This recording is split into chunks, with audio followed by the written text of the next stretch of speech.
Olha só, pessoal, Fala Carlão continua aqui no evento da ABEMA, que é a Associação Brasileira das Entidades de Meio Ambiente, aqui na COP28 em Dubai. Gente do céu, tem gente muito importante aqui. É o caso agora, o presidente do Instituto Ethos, eu estou falando do Caio Magri, vai conversar conosco aqui agora. Ô Caio, obrigado pela gentileza de falar com a gente. Obrigado, Carlão, obrigado. Acho que é um convite muito legal para mim. Pois é, o Caio foi a primeira pessoa que falou para mim que a próxima COP vai ser no Azerbaijão aí. Parece ter um movimento aí, isso é fato? Isso é fato, é real, infelizmente. Eu acho que eu queria que fosse, pelo menos que a gente pudesse estar numa trajetória de phase out, de saída do petróleo, porque essa é a questão mais importante para o planeta resolver com relação ao enfrentamento da emergência climática e do aquecimento global.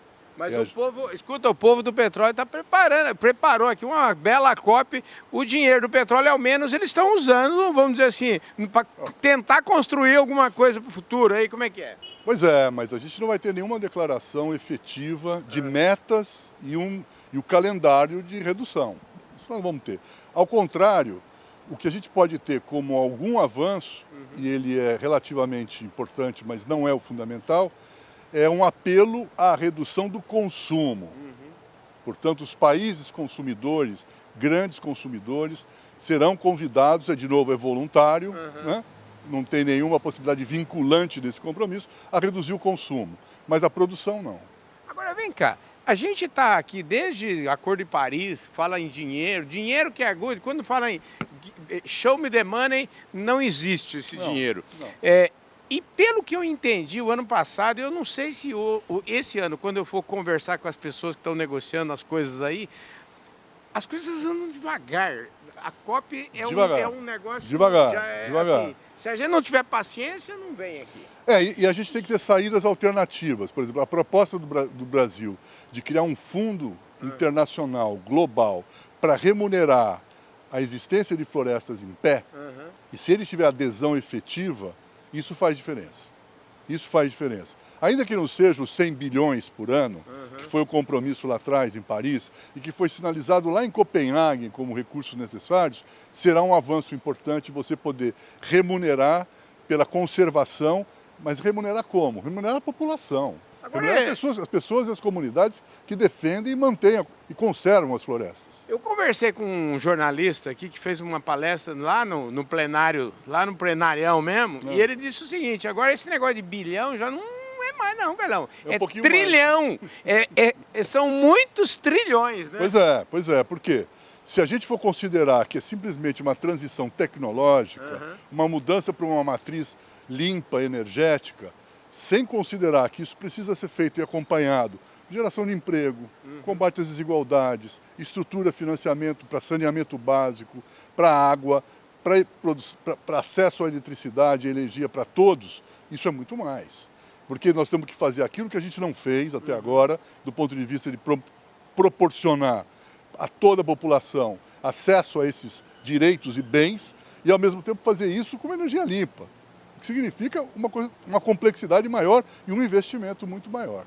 Agora, a gente já entrou aqui falando de polêmica, vamos voltar aqui para a nossa história. Tá bom. O Instituto Ethos, eu queria já começar essa conversa, o Instituto Ethos está aqui participando desse debate aqui da ABEMA. Eu queria que você falasse do Instituto e da relação dele com as entidades aqui, com a ABEMA, rapidamente. Aqui o Ethos foi criado, estamos fazendo 25 anos esse ano.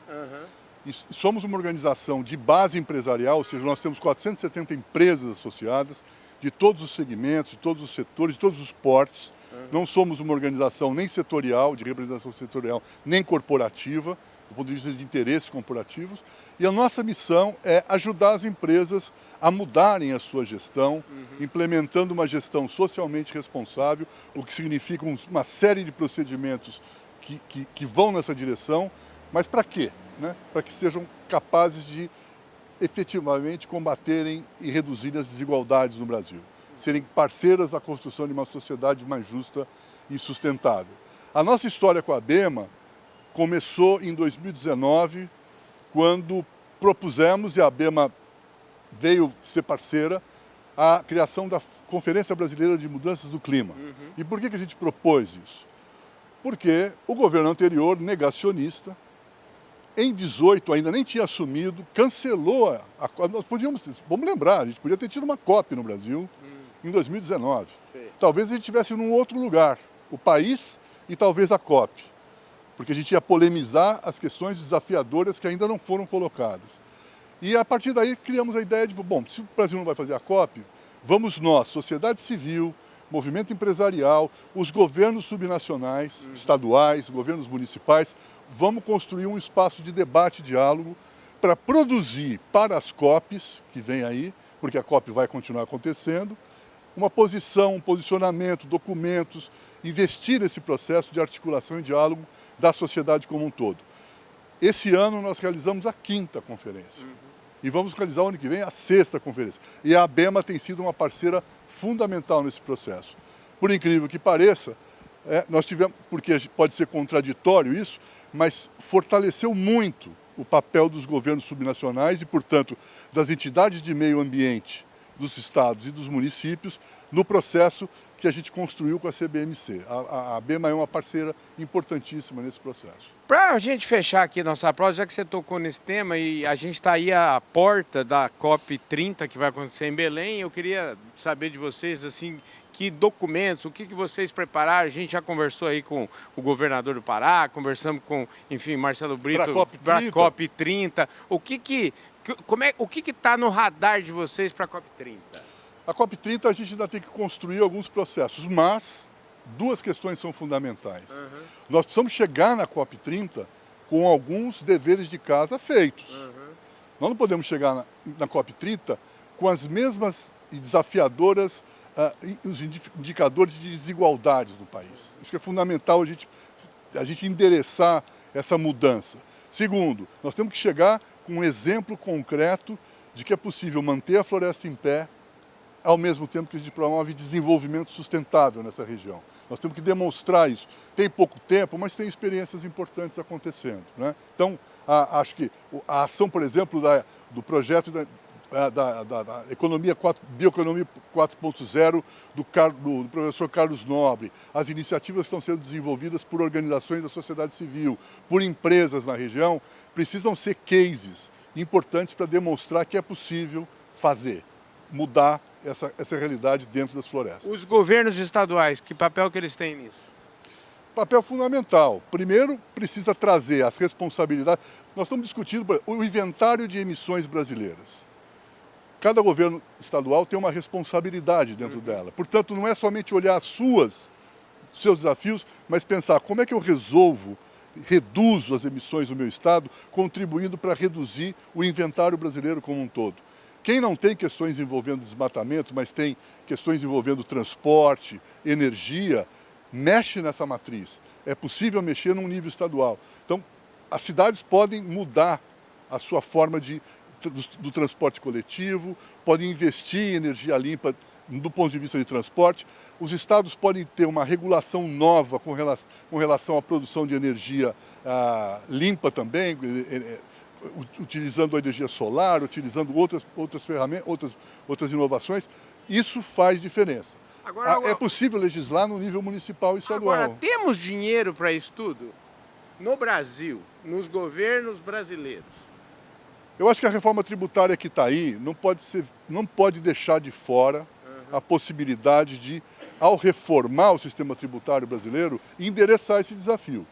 Não vai ser suficiente todo o recurso que temos, vamos captar internacionalmente. Esse fundo proposto para manter a floresta em pé, que o governo brasileiro está trazendo para a COP aqui, é uma maneira de trazer esses recursos. Agora, eles vão chegar na ponta. Portanto, os governos municipais, os governos estaduais precisam ser parte beneficiada dos recursos que chegam. Mas acho que a reforma tributária está aí uma boa questão, Carlão. Qual vai ser o endereçamento da reforma tributária do ponto de vista de fortalecimento da perspectiva de uma transição para uma energia renovável? Nós vamos continuar tendo impostos muito fortes sobre, por exemplo, chuveiro elétrico, né? E não ter a mesma coisa sobre o gás que o mesmo imposto com relação ao gás. Acho que a gente tem que olhar para isso. Olha, eu conversei com o presidente da Petrobras aqui mesmo e ele me falou que a ordem é transformar a empresa de uma companhia de petróleo numa companhia de energia renovável. O fato é que ele mesmo disse, nós vamos usar o quê? Vamos usar o dinheiro do petróleo para fazer isso, que é o que esse povo aqui está fazendo e eu não vejo uma alternativa muito longe disso. Né? Pois é, mas aí nós temos que estabelecer metas, um cronograma para sair da energia fóssil e ter plenamente energia limpa e saber se essa energia limpa vai ser acessível a todos. Porque nós podemos continuar tendo uma energia suja para uma parte mais ainda vulnerável da sociedade e uma energia limpa para uma parte privilegiada da sociedade. Querido, top de linha, achei ótima a nossa conversa aqui. Obrigado. Essa prosa podia continuar muito mais aqui, mas a gente não tem tanto tempo assim. Eu queria te agradecer, viu, cara? Vamos ver se a gente se encontra na Copa 29, lá no Azerbaijão, para a gente ver se a gente vai ter essa trilha do petróleo um pouco diferente. É isso aí, gente. Eu conversei aqui com o Caio Magri, aqui a conversa acalorada, gente. Foi ótima essa prosa. Fala Carlão, direto de Dubai, num oferecimento do pessoal da Datagromarks, Ubifol, Grupo Public e Plataforma Agro Revenda. Um forte abraço para todos vocês. A gente se vê por aí.